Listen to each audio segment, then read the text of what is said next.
What is going on to you, crew? Welcome back to another episode of the Totally Unqualified podcast, up to episode 39, which is crazy. We're almost at that half-century mark, almost at 50. I am, of course, joined with me today by my two lovely, amazing, top-notch co-hosts, Gage Hall and Jake Maltese. How are we doing tonight, fellas? I mean, after that introduction, I don't know how I can't be doing amazing. I mean, that just made my day. I mean, they keep getting better and better, keep getting more sincere. And, I'm just so grateful for that. That was, thank you, Luke. Thank you. It's the giving season, you know? It is. It is. I appreciate it. But at the same time, it's like, how do I follow it up? You know what I mean? How do I then host an episode and try to give you guys the flowers you deserve? But I'm doing well. I'm excited to be here. We missed you, Luke. It was rough doing the episode without you. You know, you carry us every week. Call me out. Call me out, Gage. Damn. All right. It's like, oh yeah, Luke wasn't here. I got to do it with this fucker. Damn. Oh man, my God. It was rough, awful. But it was awful. Yeah. Well, I'm glad to hear that, boys. If you are listening to us on Apple Podcasts, make sure to leave us a rating. I know one of my close friends actually just left us a rating on the podcast the other day. So that was cool. Yeah. Shout out to whoever. If you leave us a rating, we'll shout you out on the podcast. Yeah, Oh, there you go. At this point, can't say that'll continue forever, but we will shout you out. Maybe there's just this one.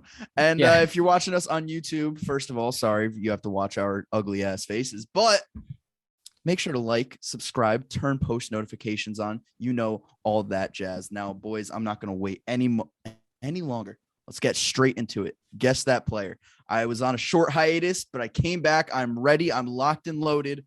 This isn't going to be a hard player, but I'm going to have you guys ask me the questions. All right. It's going to be one of those. And I will say they are currently playing in the NFL right now. I'm going to leave it at that. Also, I am not going to be telling you guys their position. Okay. I'm gonna do a heat check right now because I've been hot lately and I want to see how hot I'm doing. I'm just gonna guess player right off the bat. Yeah. All right. You said no position, so that makes me think that's it's a pretty prevalent position, probably a pretty popular position. Pretty easy to get. Maybe I'm gonna go Tua. It's not Tua. It is not Tua. Damn. You know what? I'll do the same, and I will go DeGuara. Oh, Josiah DeGuara. Yeah. No, the good guess though. I like hearing his name on this podcast. All right. AFC, NFC. He plays in the NFC. Okay. Mostly known for playing in the NFC. Yes. Okay. He played. I'll give you a little bit. He played for 5 teams in his NFL career. Okay. Is it Heineke? It's not Heineke. Damn. NFC South. Yes. Okay. Damn. So I wasn't far off on Heineke. 5 teams. Heineke's NFC East. Is it Antonio Brown? It is not Antonio Brown. Oh, damn. No. I felt good about that one. That's only 3 teams. No, he played for the Patriots for a hot minute. Patriots, Steelers, Raiders. Oh, Buck. Yeah. I always forget about the Patriots. It's so weird. It was one game. It was one game. Panthers. Not on the Panthers, no. Okay. I feel okay. You said it's easy, which is making me think probably on Gage's team. Maybe you want to throw him a bone. So let's go. Go Mark Ingram. It is not Mark Ingram. Damn. Not Mark Ingram. No, sir. It is, I will say, notable name. Is it Tom Brady? It is not Tom Brady, no. Oh, 5 teams. I'm an idiot. Yeah. God damn it. Give me. He's trying to guess. He's trying to give his guess. Come on. It's every episode with this guy trying to steal my thunder. Come here. Okay, notable name. Played for 5 teams. Oh man, that is hard. And it's NFC South. NFC. You guys could start guessing which team it is. Damn. Yeah. Okay, Bucks. Saints. It's not the Saints. Is it Okay. Bucks? It's not the Bucks. Okay, So so it's it's the the Falcons. Mm-hmm. 5 teams. Played for 5 teams. Cordero Patterson. I said it first. I said that shit That first. was Jake. That Yes! was Jake. I can't lie, that was Jake, but that was very close to a photo finish. Wow. Yes, Cordell Patterson, I'd say might be on his way to a Pro Bowl year. Maybe with all the injuries to these NFC running backs. Cordell Patterson might be at the forefront of that. Maybe him, Zeke. I don't even know at this point. Yeah, I think especially because a lot of the fan votes are based on fantasy football production. So especially with Cordell Patterson this year, yeah, I think especially this year, I think he will probably make his way into the Pro Bowl. Plus, I feel like they like to give it to those first year guys, the guys that kind of pop off. Like the year Devontae Freeman just came out of nowhere. They gave him the captain of the Pro Bowl team. So it's like I feel like they like to do that. He was a captain. But that was when they were drafting teams. That was when they used to do the Pro Bowl drafts. That way was so much cooler. Much cooler. I don't know. I kind of do. I liked the way they're both fun. That was a really fun time how they got to draft those teams though. But like, I kind of like the old school going back to AFC versus NFC. Yeah. But now I'm kind of over it because you see what the NBA is doing where their players on their team are drafting their, all-star teams. By the way, how bullshit was it that the NBA did not produce the first all-star draft because they were worried about hurting the player that got drafted last feelings? You remember that? No. They didn't. The first draft that they did for the NBA All-Star game was not televised because this was their legit reason, because they didn't want to hurt the feelings of the person that got selected last. He's an all-star. What are we, children? Yeah, I know. It's a grown-ass men. And the guy who probably gets selected last is probably like a first-time all-star. Let's be honest here. So I think it's more just a like happy to be there kind of thing. I think in the most recent draft, I want to say, maybe it wasn't this year, maybe it was last year, I'm not sure, but I remember Rudy Gobert got picked last on one of the All-Star games for, good reasons with him touching the microphone and shit. So thanks, Rudy. You kicked that great, that aged well. You kicked it right off. All right, let's get into the episode. We have a great episode for you guys. Going to be talking about our Week 12 takeaways, then be talking college football. We don't talk about that much, but there's a lot going on. And then ending it off with, of course, our Cowboys versus the Saints selections, the predictions. So let's get right into it. Gage, I'm going to start with you. Week 12 takeaways. I presume we're doing 2 each, and we'll just go in order. So yeah. My first takeaway is that despite the Dolphins going on a run right now, looking like they're figuring it out, they're hitting their stride too late. Yeah. I think despite them playing very well as of recently, even if they win their next few games, I think they've got like the Giants, the Jets, the Saints, the Titans. Like those are all winnable games, especially with the Titans in their current state. If they win those 4 games, they're still only 8-7, 9 or no, 9-7, 10-7 is like the best they can finish the season at this point. And in the AFC, I just don't know that that's going to get it done. Definitely not. The AFC seems to be the stronger conference of the two, at least when it comes to those lower like wild card teams. I don't see a way the Dolphins make it. I think they're a very well coached team. I like Brian Flores there. I just don't know if they have enough. Really, it really just all goes back to Tua at the end of the day, because they went out and drafted a guy in Jalen Waddle who's having a ridiculous season, by the way, and nobody's talking about him because of the ridiculous season that Jamar Chase is having. And they have pieces on offense. Mike Gesicki could make a Pro Bowl. I wouldn't be surprised. He comes in with a one-handed catch every once in a while. Their defense sort of took a step down this year, but they are starting to find their stride again. You're right. You're exactly right. It is too little too late, especially in the AFC East with, 2 of the front runners in the AFC in the same division. Yeah, I agree. I mean, the Dolphins have looked really good. Tua has actually looked pretty good. I'm going to be honest there. He really has looked pretty good. I got to go back and watch the film to really, by the way, I got NFL Game Pass again. What the fuck happened to it? What did they do? Yeah, what did they do? Broken for a while. Yep. They took away the all 22. Yeah. And then they've been trying to bring it back, but it's like only like shitty angles for some, or you can only get certain game. It's just a bunch of nonsense is what I've heard. Yeah, and it's like 48 to 72 hours after the game is when the all 22 is posted. So I'm trying to like watch film of when I was doing like my Mac Jones evaluation. I was trying to watch film on like a Tuesday. I thought the film would be up on a Tuesday, but apparently it wasn't yet. Yeah, Roger Goodell, what the fuck is going on? Yeah, if that Get even it is together. under. Yeah, seriously, the fuck. All right. Between that and illegal formations on kickoffs, we're pissed off. Mm-hmm. Yeah, seriously. There's a lot to be mad about. My first takeaway is that the Panthers will be drafting a quarterback in the first round of this year's draft. They do not have their answer. Cam Newton had his nice time in the sun and then just crashed back down to earth and showed everybody why he wasn't signed, guys. Like everybody's trying to hold on to that 2015 season. No, Cam's still good. He's only 31. I don't care how old he is. Okay. It's looking to me like kind of what's happening to Christian McCaffrey, where they used him so much, they ran him into the ground, literally. Like he was taking hits that no other quarterback in NFL history, dare I say, could take. Because again, yeah, he's like 6'5", 250, so he could take those hits. But those lay a toll on your body. You ever watch a boxing MMA match? The body blows, like they don't look that bad but ask the fighters after the fight. They're like, no, those add up.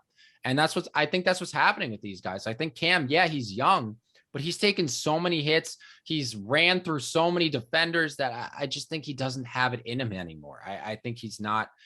I think he has the body of a 40-year-old right now. I'm being serious. Like I'm being dead serious. I think that's what's happening to Cam, and I think that's why he's not having success. And I think that's why the Panthers are going to look for their quarterback in the draft this year. I think that, yeah, no, I think from this point on, he's going to still just lack that consistency, no matter where he is, no matter what kind of scheme they put together for him or anything like that. I think a lot of what you're saying is correct. Despite him being one of the best rushing quarterbacks that we have ever seen, he plays not like a Lamar Jackson where he's quick and elusive and he's making guys miss. He was always running through guys. So Cam Newton, I think what you're saying is pretty valid. He has the body of a power back right now, and running backs don't last long in the league, especially with that on top of the sacks and stuff that he's taken. It's tough. That actually leads perfectly into my first takeaway. And my first takeaway is that I think the Panthers should be starting PJ Walker for the rest of the season. Like, not even kidding. I mean, if you know you're in a losing situation now that Christian McCaffrey's out and you're dealing with all these injuries and Sam Darnold is hurt, might as well just go with the guy who hasn't been really given a chance to prove himself. Maybe you have something there. Probably not, but maybe you do. You saw the production that you got out of Sam Darnold. Yeah, you started off 3-0. You were one of the hottest teams in the league. You are now sitting at 5-7. You are bottom of the NFC South. You were in fourth place, dead last, being behind teams like Atlanta and New Orleans, who's been, coming down the past couple of weeks. It's just not a good look. And I don't think Cam Newton is the savior at all. It was a nice, good feeling homecoming sort of story. But what he's shown in these past two games is he can't play. He can't play. There's a reason that he wasn't able to beat out Mac Jones in New England. Mac Jones obviously looks amazing, but he wasn't able to beat out a rookie. And the plan was, I don't even think the plan was for Mac Jones to start the season. It was supposed to be Cam and then a nice transition into Mac. I think Cam is good for one thing, and that is on the goal line, 1 yard line, just quarterback draw, quarterback run. That's literally the only thing that I see in Cam Newton's game. That's something that you want to bring to your team. He just doesn't have it anymore. 5 of 21 for 92 yards, 2 interceptions, was benched at halftime. I mean, I think Cam Newton is done. There's a reason why he's been overlooked the past couple of years, and it's really starting to show now that he has the spotlight back on him in Carolina. He just flat out cannot play anymore. I actually kind of disagree with that.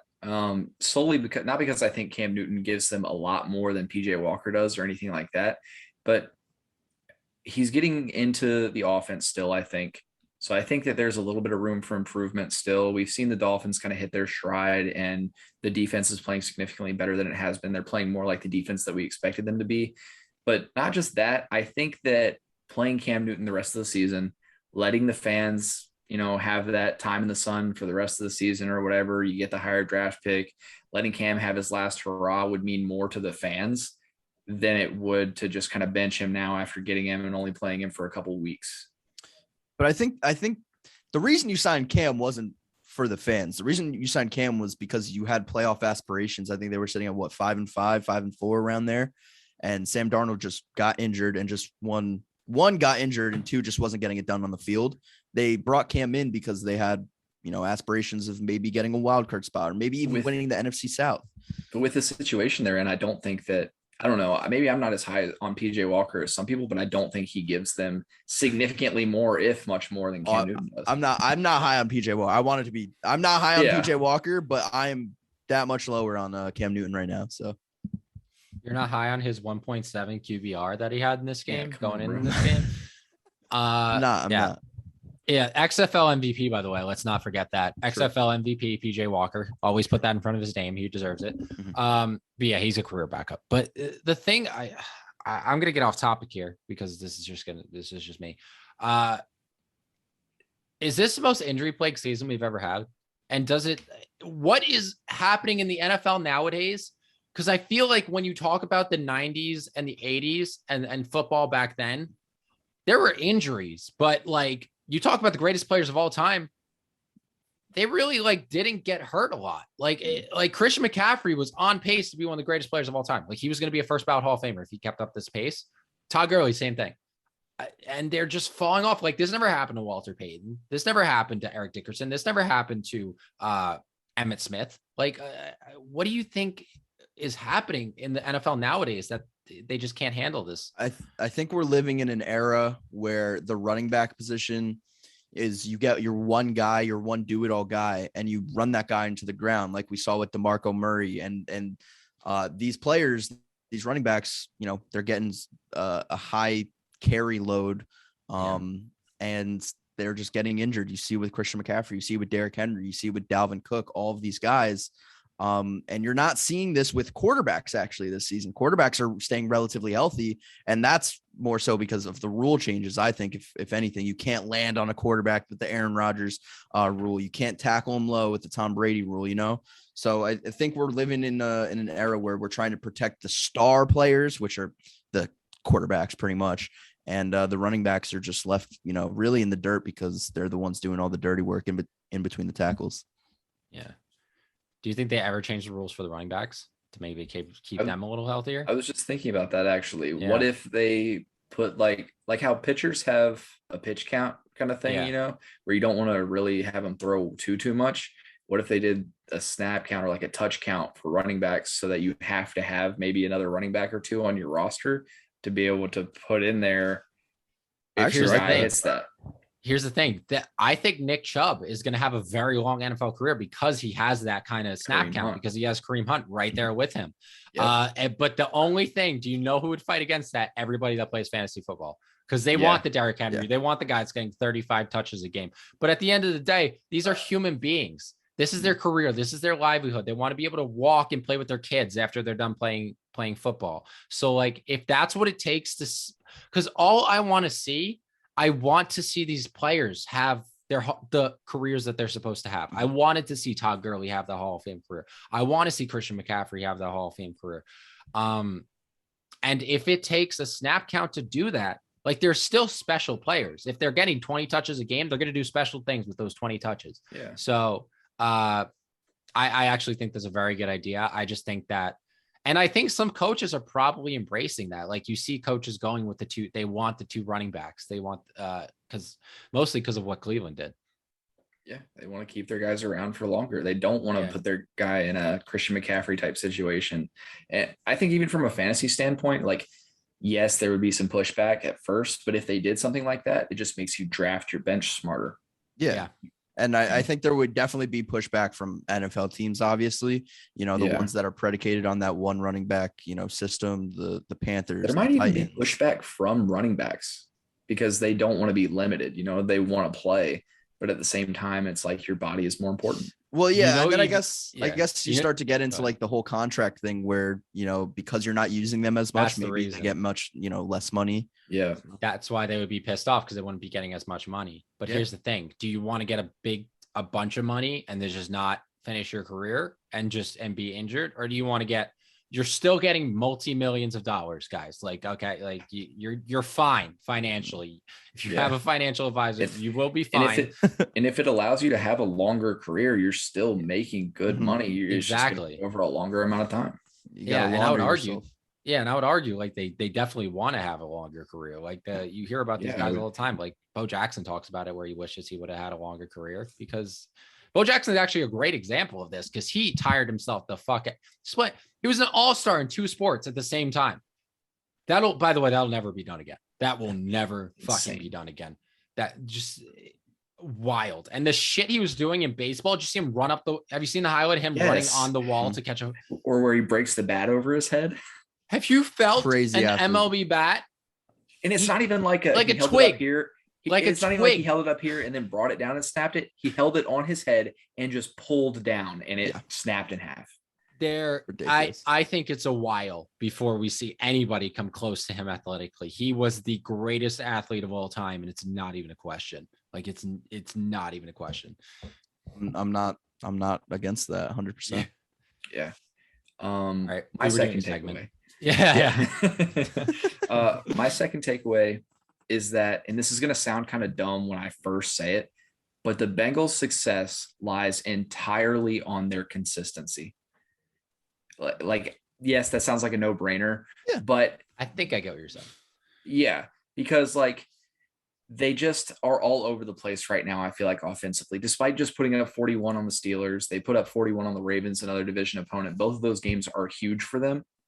But I feel like some games they're just throwing in deep over and over again, trying to hit Jamar Chase. And then some games, like this past game, career game for Joe Mixon, he looked very good, had like 163 yards or something like that in this game. So I feel like they have to find that balance of those two things to really make this mesh if they want to go on a run. I think they have the pieces right now. They might be weak in a couple spots, but I think they're slated to, make a playoff spot and actually contend with some of these other teams that can make the playoffs in the AFC. Yeah. I think that was Joe Mixon's best game of his career this past weekend. He was phenomenal. That's the Joe Mixon they drafted. Like that's the guy that we all hoped he could become. Yeah. Sorry, Jake. I didn't. No, go ahead. I think the Bengals are in a prime position to make a playoff spot, like you just said. They really came out of nowhere. There's nobody. You can't tell me there was one person that thought this team was going to be as good as they were, coming into the season. I think that has to do with a lot of the system that Zach Taylor created for Joe Burrow. I think it has a lot to do with the chemistry that Joe Burrow has with his teammates. I think honestly, it's all surrounded around Joe Burrow. I think he is that guy. He is the winner. He is the leader of that team. And you get guys that he already has previous chemistry with, like Jamar Chase, like a Thaddeus Moss, who just got added to the team. You start to make him feel comfortable in that offense with guys that he knows. And you surround him with, some better offensive linemen, Joe Mixon, who made a Pro Bowl before he was there. Like this team could go far. This team could surprise a lot of people. I think right now there's the first wild card team in the AFC. I think that would match them up against the Chiefs, I want to say, if the playoffs were to start today. Yeah, because the Ravens lead that division still. Yeah. With that division's getting spicy, heating up. Shout out OG the Beast. But yeah, I think the Bengals are a solid football team right now. And you know what, you're right. It is predicated around their consistency, because we saw earlier in the season, their inconsistencies with the kicking game, for instance, against the Packers, which lost in the game. So. Yeah, I think that they just need to figure out a way to incorporate both the run and the pass in games, because I feel like it's always one or the other for them right now. Either they're hitting on the pass and they're not running well, or they're running really well and they can't pass that great. If they can figure out a way to make the two work at the same time, they'll be solid. 100%. My second takeaway is going to be that the Denver Broncos are dangerously mediocre. And that sounds confusing, but I'm going to explain it. They are everybody's like, oh my God, if this team just had this one piece, they'd be like, they could be contenders. And Teddy Bridgewater is so good at just being bad when people thought he could be good. And then when finally people are going to be like, okay, we need to move on from him. That's when he turns it on again and starts playing well. And if this team, it seems like they're in a limbo of just being so mediocre and so not getting over that hill that they literally just need to blow up the quarterback position and draft somebody. They need to give up on. Listen, I've been proponent of Drew Lock. Drew Lock didn't play that great, but again, he hasn't really been handed the starter position to like prepare for a game before he goes in. But whatever, you got to be prepared for your chances when they come. Blow it up, or else you cannot be stuck in limbo with Teddy Bridgewater any longer, because he's going to trap you there. He will trap you there. You need to get away from him. I love Teddy, by the way. I'm a big fan of Teddy. He's such a nice guy. He did not deserve what happened to him in Minnesota. It was a terrible injury. But Denver, draft a quarterback. Get rid of both these guys. It is the most textbook example, if you have two quarterbacks, you don't have one, I've ever seen in my life. Like, just get rid of these two guys that they're like bordering on, but okay, this guy has the talent, but he hasn't really been performing, but he has the talent. And then you got Teddy, who's like, damn, this guy could be really good sometimes. He's not going to lose you games. Oh man, he just won us a game. Oh wow, he sucks. It's like this balance, this dangerous balance of mediocrity. And they just got to get rid of it if they want to do and have any success, and get rid of the coach too. Yeah. Well, I'll tell you what, the Broncos are going to have a new quarterback next year. And Jake, you're not going to like who I think it's going to be. Aaron Rodgers. No. Oh, shut up. Mr. Russell Shut Wilson. up. Oh my God. He won't go to Denver. He'll go to New York. He wants New York. No. He wants maybe to for black and Sierra. gold. No, Sierra wants to go to New York. Does she? Yeah. I actually I saw Sierra in concert once, just totally off topic. And the entire time, I could not stop thinking about, wow, this is Russell Wilson's wife. Wow, this is Russell Wilson's wife. I was like, wow, I'm so close to I Russell heard Wilson's some wife. Sierra songs. Like, I looked up Sierra when they got married because I was like, damn, like, who is this? The childhood songs that she sang, and I just had no idea, is actually pretty crazy. I'm not going to sing them now because I'll embarrass the fuck out of myself. But just look her up if you're wondering, because I promise you know her songs. You just didn't know she sung them. We need a karaoke segment. It's looking like no. Yeah, I need about 5 beers before I do that. we can arrange that. Yeah, we could. I got plenty of beer in the fridge. I will say regarding this Broncos team, you're right. Yeah, they really are. You think of average, you think of Teddy Bridgewater. Yeah. You think of average, you think of the Denver Broncos. I think they're a piece away from actually having a really special defense. What did I say? Yeah, I think they're always a piece away. That's the definition of mediocrity in the NFL. They're a piece away. I mean, I think it's an edge rusher, and they need someone besides Bradley Chubb now, maybe someone on the D line too, up the middle, because Von Miller, he was regressing and he didn't fit the timeline of this team. But they have a really good secondary. Justin Simmons, Patrick Surtain, who just had a pick 6. Kareem Jackson is good too. Just offensively, they have great playmakers everywhere too. Like, they couldn't have more playmakers. Melvin Gordon, Javonte Williams, all their wide receivers. They do need a quarterback, and I think it might be Russell Wilson. Hopefully, it's not this guy on my dollar bill.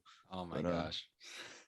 Yeah, the only way that Teddy Bridgewater works is if he has just an absolute genius of an offensive mind at head coach. But outside of that, yes, incredibly average quarterback. I've said it time and time again, he's not going to go and win you a game. He's going to manage it. And if the rest of the team is playing well, then he'll get you where you need to be. But if the rest of the team isn't playing all that great, he's not going to elevate them to a point of being able to come back and win a game or anything like that. So yes, they are a piece away from being a really good team. But yeah, they need to completely wipe the quarterback position. I don't think Teddy Bridgewater is the answer. I don't think Drew Lock is the answer. The Broncos right now are that team that if you're betting, they're going to lose you a lot of money, because one week you think, oh, they're coming off a big win, they're going to be great. And then they lose. And then the following week you're like, they suck, I'm going to bet against them, and they win. It doesn't make any sense. Yeah, I think Vic Fangio has to go too. I mean, I couldn't come up with a more uninspiring head coach if I could even make one. So I would not want to be playing for him. And he's Jeff Fisher, according to Jeff Fisher. Hey, Jeff Fisher took some of his teams 8-8 every year. 8-8 every year. But yeah, I think this Broncos team, a couple pieces away, like Jake said. All right, my last takeaway is what broken toe? What broken toe? I watched that guy. I watched that guy sprint a marathon to beat one of the best cornerbacks in the NFL for a touchdown. That is not my takeaway. I just need to get that on my system. My takeaway is that Mac Jones is the new front runner for Offensive Rookie of the Year. Everybody said Jamar Chase was running away with it, if I could speak, and for the most part, he looked like he was. Nobody was really emerging. Mac Jones at the time was 2-4. The Patriots weren't doing all that hot. My Offensive Rookie of the Year pick, Zach Wilson. I'll just leave it at that. But we could say that Adam Rank kind of lulled you into that one, right?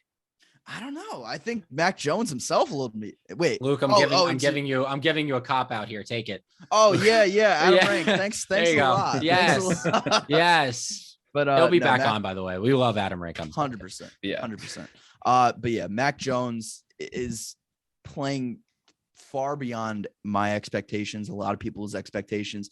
This is really, I know Cam was there for a year, but this is really feeling like a Brett Favre to Aaron Rodgers, really feeling like a Joe Montana to Steve Young sort of thing. And I just gotta be honest, because if Bill Belichick can groom Mac Jones to be even just half of what Tom Brady was, not even, this team is going to be in some championship games. 100% this team is going to be in some championship games. He's what, third, I want to say, in the league right now in completion percentage with a 70.3 completion percentage. As a rookie. That is crazy. The pinpoint accuracy is there. The gunslinger mentality is there as well. He could turn it on in an instant. Kendrick Bourne has been just a blessing of an offseason addition.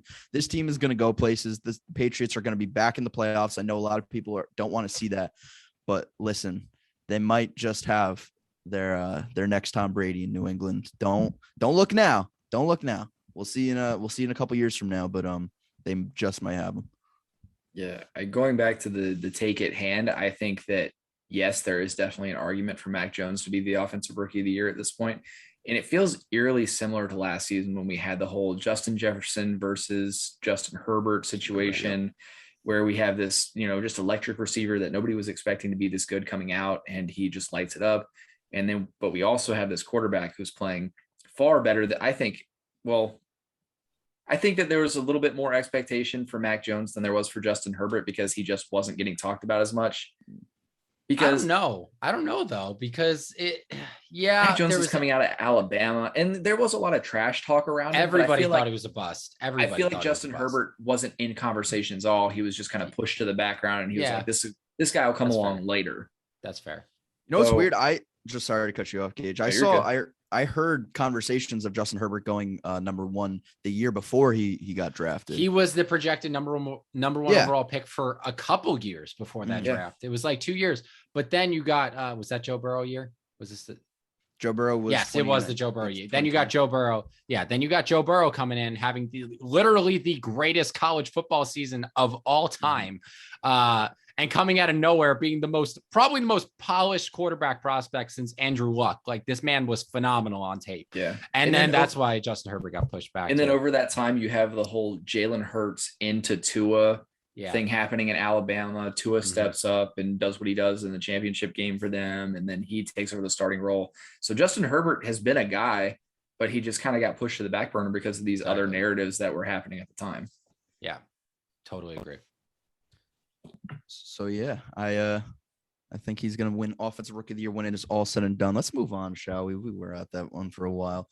Let's talk some college football, something we don't do on here, not nearly enough. But there was a ton of big news.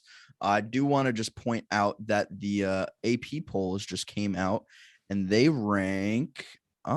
If I could pull it up right here. Okay, I can't pull it up right here, but it goes Georgia, Michigan, Alabama, and then Cincinnati. So Michigan coming out of nowhere.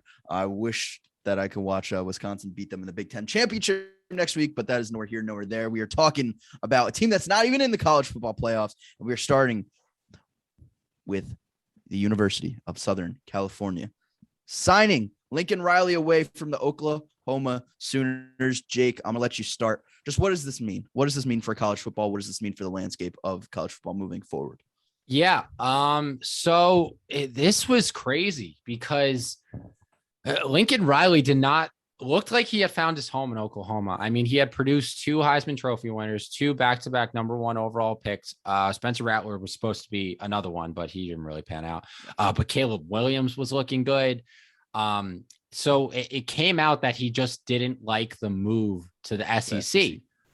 And that kind of gets me thinking, okay, he just liked the easy conference championship every year. Besides this year where Oklahoma State came out of nowhere. By the way, props to Oklahoma State. You guys, like they actually have a defense for the first time in the history of the Big 12. But it seems like, I'm going to be honest, like people are calling Lincoln Riley a snake. He kind of is. Like this struck me as kind of a coward move. This was kind of a coward move. Like you're going to the SEC. You probably, out of OU and Texas that are going to the SEC, OU by far had the better chance of doing well in the SEC. Okay. It's not like Texas just has the name. OU has been, not that OU doesn't have the name. OU is also a big name, but Texas is bigger, obviously. But it just seems like he was scared. Now I get USC is a great program. I get all that, but he had taken OU to the college football playoff a couple of times. They've been very close to winning it, especially that year at Baker Mayfield, where they went into overtime with Georgia, I believe. They were very close to the college football championship. Like he had nothing. There was no reason to make a move at this point. It's almost like if I don't want to say Belichick, but like if Andy Reid, before he won the Super Bowl, if he had just been like, no, I'm gonna move now. Just like I'm just gonna leave Patrick Mahomes and this super talented 5-star team that I've got rolling and go to another one. It's like, why? It's just unnecessary. I think it was kind of a coward move by him. But again, who am I to say that? I'm totally unqualified. A little plug there. But yeah. But listen, he's going to have a ton of success in the Pac-12, especially because the Pac-12 has just got weaker and weaker and weaker to the point where it is only Oregon at this point. And that's it. And Oregon's really nothing special. So I do think it's good for the Pac-12 because Pac-12 had the chance of kind of fading into the background. So I think it's good on that front, that the Pac-12 is finally going to be brought back to notoriety. And especially like when USC is good, college football's good. It's that same, like when the Knicks are good, kind of same thing there. But I didn't like the move. I didn't like the move. And I thought it was a little bit of a cop out by Lincoln Riley. See, life is all about perspective. So I'm going to play a little bit of devil's advocate here. I think that he made a move that made a lot of sense for his career going forward, especially if he has aspirations of potentially maybe becoming an NFL head coach at some point, or, of doing big things, because Oklahoma moving to the SEC, I think, is almost a death sentence for them at this point in time, even if he had stuck around, because you then are competing with these other big name teams that have been big name teams for a long time for these recruits and stuff like that. And I think that he has a plan. I think that he had a plan going into this. We talked about it some on live last night, Jake. I think Lincoln Riley goes to USC. I think that Caleb Williams could potentially follow him to USC. By the way, today, Caleb Williams took Oklahoma quarterback out of his Instagram bio, if that means anything. And I don't know. I just think that he's going to go to this USC program. I think he's fully capable of building it up. He might bring some of his guys with him, Caleb Williams, and potentially others. And I think that he could turn the Pac-12 back into, I think this is going to be bigger than just him getting to USC and making them good again. I think that he's going to make the Pac-12 a more, what am I trying to say here? Competitive conference as a whole, whereas they haven't been for a very long time, like you were saying. So USC has been on the down. The Pac-12 has been on the down. Like you said, only Oregon. I think that he makes college football better by doing this. Like, it sucks for Oklahoma, of course, because they're going to be in an even worse spot than they were just going to the SEC with him at the helm. But as far as the rest of college football, I kind of like the move. I don't necessarily think this move sets him up better for a future like NFL position, because I think Lincoln Riley could have gotten an NFL position like that as a head coach. Exactly. I really do. Yeah. That being said, I'm going to take the perspective of USC, and We're talking Hollywood, baby. You need stars. We're talking about an era where there are stars literally everywhere on every single sport in Los Angeles. I can't even remember of a time remotely close to like now. You have LeBron James and Russ and AD in Los Angeles and Kawhi, and you have Justin Herbert and you have Matt Stafford and all these big stars, right? USC hasn't been relevant in quite some time now, and they needed that one guy to change it and to really attract more people. Do you remember that quote that Mike Tomlin said a couple weeks ago, where it was like, "No blank check could be big enough for me to come"? Yeah. I think there was a big enough check there. I want to see the details of what they're giving him, because it must have been crazy to pull him away from OU. But I will say, like I just said, stars attract stars. 5-star 2023 quarterback Malachi Nelson, who was committed to Oklahoma, just decommitted and is now going to USC, which is already a big effect. Shocker. And he hasn't even been there, not even a week. So a day, not even a day. You're right. Not even a day. It's kind of crazy. This is going to change the landscape of it. Do you guys think he wanted to leave, or he didn't want to go to the SEC because it would have sort of tarnished his how we view him as a head coach going up against these stronger defenses? And we think Lincoln Riley is this big offensive-minded genius, like a Cliff Kingsbury, like a Sean McVay. Well, that's kind of what I was getting at. That's why I think that for his career, this move makes more sense, because if he goes to this other conference, this really tough conference, and he's not able to compete with some of the top teams there, then that starts to make him look worse as a head coach, especially if he spends a decent amount of time there. I think that if that were to happen, a move ends up happening anyway, and it might not be in his favor. It's like when my dad always taught me, walk away while you're ahead. He walked away while he was ahead. And it's listen, I will say this, as I'm kind of picturing, like, when I picture like how teams sell themselves to like coaches or players, I immediately go to the Clippers hanging up Blake Griffin's number in the rafters and how they sold that to him. And they signed him to that big contract, and they kept him in LA just to trade him like 2 years later. But like, if there's anybody that could put on a show for you to get you to come along and then back it up with a big check, it's USC. Like, I can't even imagine the shit the players they must have brought in, like, to kind of convince him to go there. Cause it is Hollywood, it's glitz, it's glamour. But yeah, I think he saw blood in the water in the Pac-12. He saw the opportunity to leave. Like I said, here's the thing that confuses me though, because like Luke said, he could have gotten an NFL job. He has been in NFL head coach conversations for the past couple of years. I know when the Browns were looking for a head coach, I know they reached out to Lincoln Riley because of his relationship with Baker Mayfield. Obviously, they made the much better decision of going Kevin Stefanski, but he could have gotten an NFL job. I'm kind of confused as to why he just didn't wait. Why he didn't wait it out. I mean, again, if USC is throwing $100 million in your face and it's fucking USC, all right, I kind of get that. But at the same time, I almost don't know if his aspirations are to go to the NFL at this point, because he definitely could have easily just waited a couple months. And I think he would have been hired as an NFL head coach this year. I honestly think if he wanted to leave, he could have gotten an NFL job. Especially Gage, like we were talking about last night, Jacksonville would have been great for him to groom Trevor Lawrence down there. But it's confusing. It's confusing. But listen, I think he might be trying to kind of have a Nick Saban-esque career and just dominate college football. And listen, yes, USC does have a better recruiting sale. Like, it's easier to sell USC than Oklahoma. Yeah. But I don't know. I think it's very transparent what happened here with the knowing that he didn't like the move to the SEC. It like I said, it just seems like a cop out. Do you guys think USC makes a college football playoffs in the next 5 years? Yes. In the next 5 years, yeah. Next 5. Well, I mean, I'm sure it's going to be expanded by then, but I also think and I think the committee is itching to put a Pac-12 team in. Oh yeah, they love putting Oregon in. They love putting Oregon in. Oregon hasn't been relevant in the college football playoff since Marcus Mariota, since they went to the championship the first year it happened. and they lost. But yeah. All right. Well, in other Oklahoma Sooner news, Spencer Rattler just entered the transfer portal.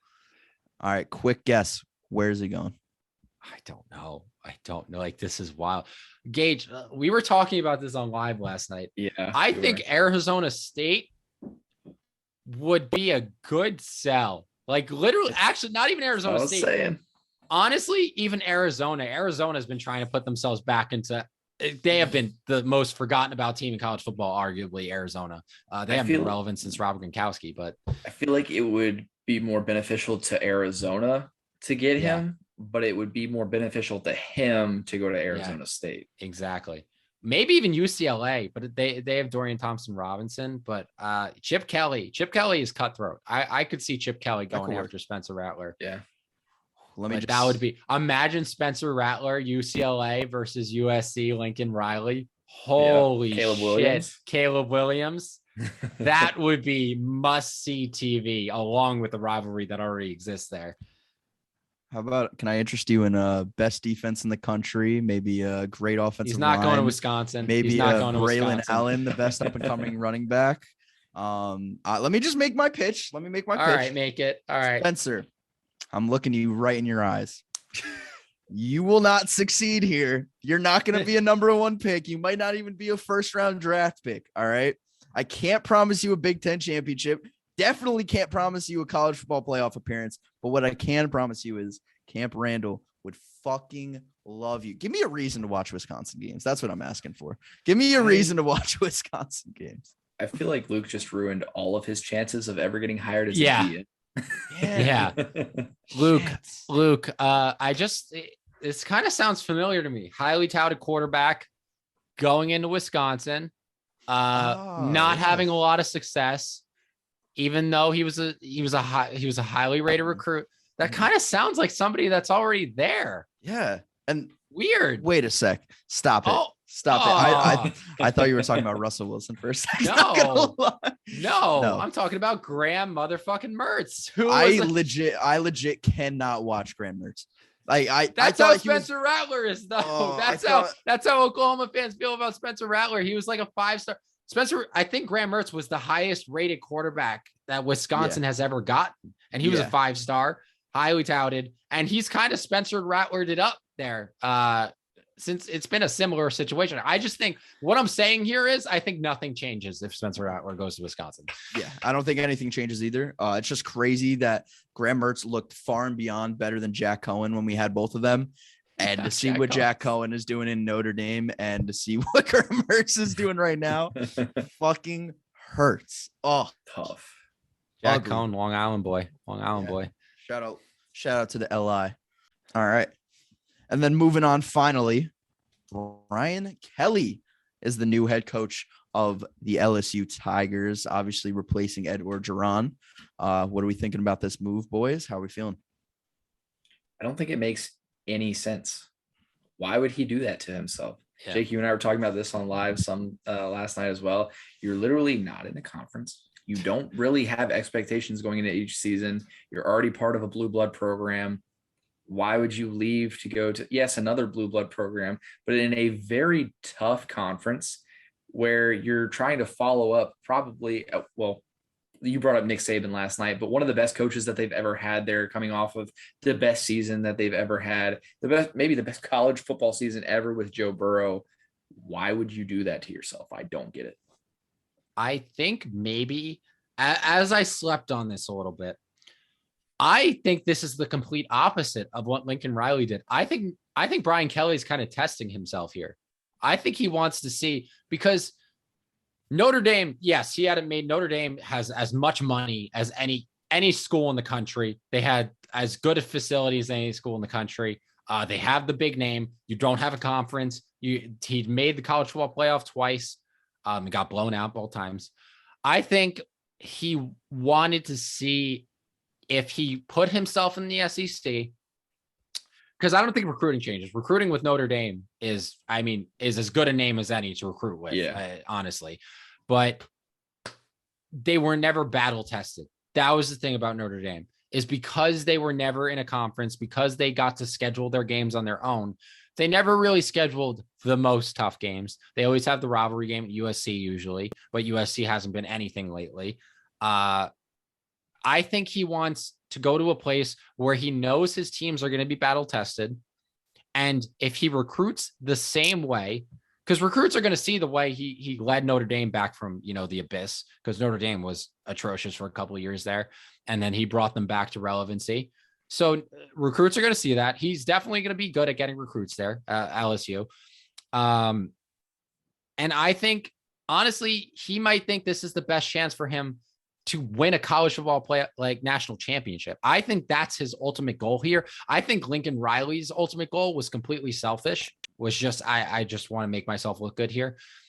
Brian Kelly, I think he's going for a championship here. He's like, okay, if I recruit the same way I recruited at Notre Dame, but do that in the SEC, where they're playing the Alabamas, Auburn, Georgia, where they're playing Florida, all these teams where if you have a good team that year, that team can compete with any team in the country, because they've competed with the best teams in the country already.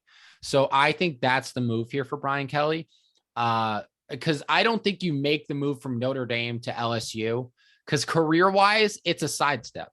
It might even be a little bit of a downstep, if honestly, depending on how you look at it. Notre Dame's pretty fucking big in college football. So I don't think he goes to a school like LSU unless he is purely doing it because he thinks it gives him the best chance to win a championship. I don't think money had a lot to do with it. Again, Notre Dame has as much money as anybody. So I think I kind of respect it a little bit. I do. Not because I hate Notre Dame. That factors in a little bit, but just because I think he's doing it for the right reasons. I think he's competitive as hell and he wants to win a championship. And I think going to an SEC school gives him the best chance to do that. Yeah, I'm in the same boat as you, Jake. He wanted to challenge himself. He wanted a national championship, and you weren't going to be able to do that not being in a conference, playing for or coaching Notre Dame. Did sign a 10-year, $95 million contract. Their athletic director of Notre Dame, he was quoted saying, "There's just a sense you get when you work closely with someone for 12 years that there's a certain restlessness," and I could sense that. So he knew that he's hungry. He's hungry. He wants more. He wants more as a head coach. He wants to bring more out of them, and he ultimately wants to bring LSU back to fruition. And you already saw the recruits that LSU were able to get over Ed Orgeron's career there. I mean, hell, they only 2 years removed from winning the whole thing. So I think Brian Kelly could be the man to bring LSU back to I'm not gonna say the glory days, because the glory days were literally, less than 700 days ago, but back to that time. So I think good things are coming LSU's way. And let me tell you about something else that is coming your way, and that is the new feature on the Overtime app.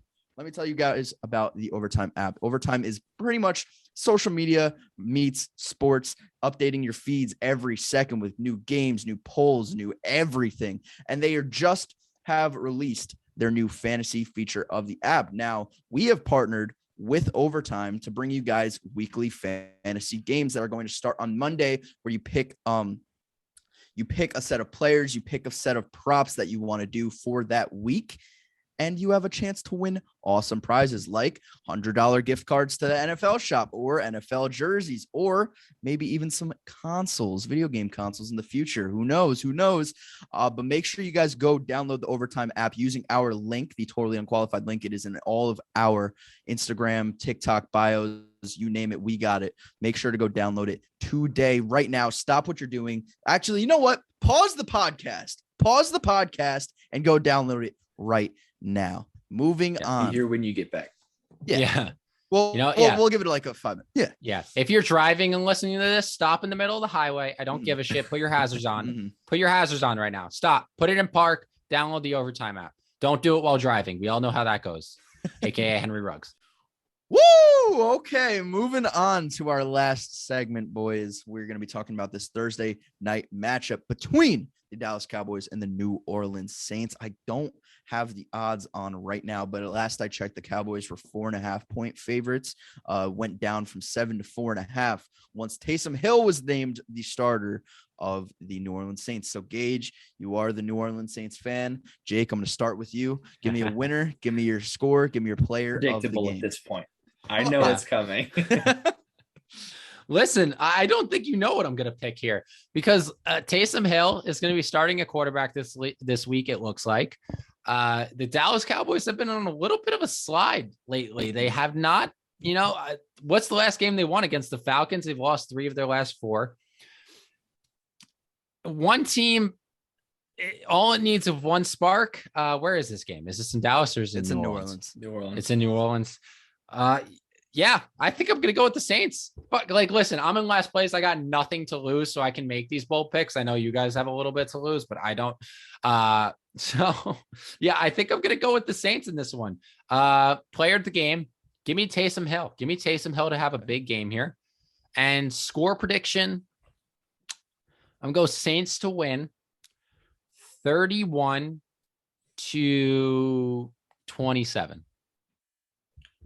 Okay. Definitely not.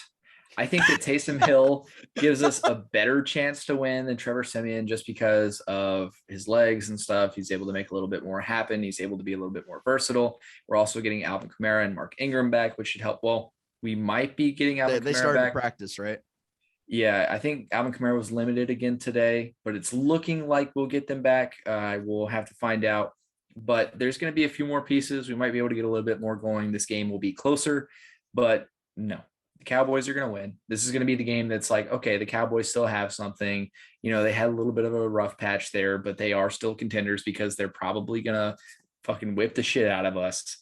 I've just accepted it. I've said it multiple times. I've accepted it. The season is over for us. Taysom Hill, I don't think is going to add enough of a spark for us to do anything crazy. I think they're going to get Amari Cooper back in this one, right?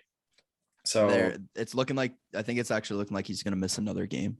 Really? Yeah. What about CeeDee Lamb? CeeDee Lamb's going to come back, but they're still going to be missing Amari Cooper. Even so, CeeDee Lamb, Michael Gallup, they have enough guys there. I've heard mixed reports about Ezekiel Elliott. I heard this a few days ago. Yeah, go ahead. I heard a few days ago that they were going to sit him. They were going to potentially sit him in this game because he's been banged up to try and get him healthy.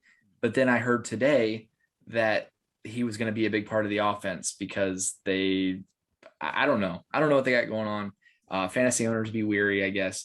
But I'm going to take the Cowboys to win this game. I'm going to take it by a score of, 35-17. Wow. And I just don't have any confidence left. And for player of the game, give me Dak. I think Dak will go off. Okay. I feel like this is a harder game to pick than you guys are, given credit for. I think the Cowboys are definitely on the decline right now. You know whose name I haven't heard like legitimately in weeks now? Trayvon Diggs. I have not heard Trayvon Diggs' name in weeks. In fact, I saw more commercials of his son introducing the team on Thanksgiving than times that I've heard Trayvon Diggs' name. It's tough because I don't think they're going to have Amari Cooper. Apparently he has ongoing symptoms still, and he is unvaccinated. So he's, set to miss more time than if he were to be vaccinated. Looks like CeeDee Lamb is going to be on track to come back. We don't know what's going on with Ezekiel Elliott. Dak Prescott is not playing his best football, and neither is their defense. But on the opposite side, I see the Saints, and I see a really solid above average defense. I'd say probably top 10. And I just can't get behind what they're doing on offense. Like, I know that they're going to have Alvin Kamara. I know that they're going to have Mark Ingram. And I think this game is going to be run heavy, a run heavy mindset for the Saints. But I just can't bet on Taysom Hill. I can't bet on Taysom Hill. I won't be able to justify it. I know he came in for stretches in previous seasons, but he's coming off of an injury. I don't even think he's 100%. And he's slated to be the guy there. I guess anything is better than Trevor Siemian. I am going to go with the Cowboys here. I'm not confident in it, though, because I have not liked the way that they've been playing. Should have realistically beat the Raiders last week, but, should have, would have, could have. So I am going to go with the Dallas Cowboys. I think it's going to be a low-scoring game. I'm going to go Dallas 23. I'll go 23-16. And my player of the game, you already took Dak. You know what? Give me Tony Pollard. Give me Tony Pollard. I like that. Yeah. What about going Tony Pollard? Yeah, you might run back a kick or so. Who knows? The reports come out that Ezekiel Elliott's getting like a large amount of touches, and none of you pick Ezekiel Elliott to be player of the game. That seems like some Cowboys media misdirection. Like I think it is too. I'm just not confident in it because of the mixed reports that I've heard. I feel like there's more of a chance of him sitting than there is him getting most of the work. Yeah. Plus, who leaks that? Like, what? That's not a thing you leak. So weird. Like, so weird. Like, who would just be like, hey, Tyler Lockett's getting targeted a bunch this week. Like, that's not something you just like leak out there. It's odd to me. I'm really intrigued to see what the hell happens. I'm glad I'm starting Tony Pollard in fantasy this week because I have no other option because every other running back in the NFL is injured. Yeah. Ezekiel Elliott owners, be weary. But Tony Pollard owners, you better start that man, at least on your flex, if not you're starting. Oh, yeah. He got me a nice return touchdown last week. Yeah. And he's always good for one of those, at least one this season. And with that being said, that is going to conclude episode 39 of the Totally Unqualified podcast. If you're listening to us on Apple Podcasts, make sure to leave us a rating and a review. And if you're watching us on YouTube, make sure to like, subscribe, comment, turn on post notifications, send it to your grandma, send it to your friends, send it to everyone. Make sure you do that. And we just appreciate you guys listening to us. Yeah. And if you do send it to your grandma, maybe bleep out the parts where I'm talking, because that's maybe don't send it to your grandparents. Maybe don't send it to your grandparents. But if your grandparents, unless your grandparents are cool as shit, then send it to your grandparents. This is more like this is like an uncle podcast. Send it to your uncle. This is your a cool uncle podcast. Mm-hmm. That's exactly what it is. Mm-hmm. It's your cool uncle's second favorite podcast. Yes. Crack open a beer with your uncle that you love, but he's also a little bit strange, and you'll have a great time. I think that should be our official slogan from now on. It's not the podcast. I can see it on a t-shirt. We need to put that on it. We need to put that on a t-shirt. Your cool uncle's second favorite podcast. Yeah, our first official merch. Oh my God, I love it. I fucking love it. All right. But yeah, send it to whoever. We appreciate it. If you want to follow us on our socials, it is Extra Points on TikTok for me, Football Fan Zone for Luke, and Jake Maltese 3 for Jake, of course. Then we have all of our Totally Unqualified socials. And I have been putting the link to the Overtime app in the YouTube description. So super easy to find it there. If you're watching us on YouTube, you can click it, download the app, and we're going to be running these fantasy games. So be sure to watch out for that. The first one will open up on Friday. And thank you guys for listening. And we will catch you guys in the next episode.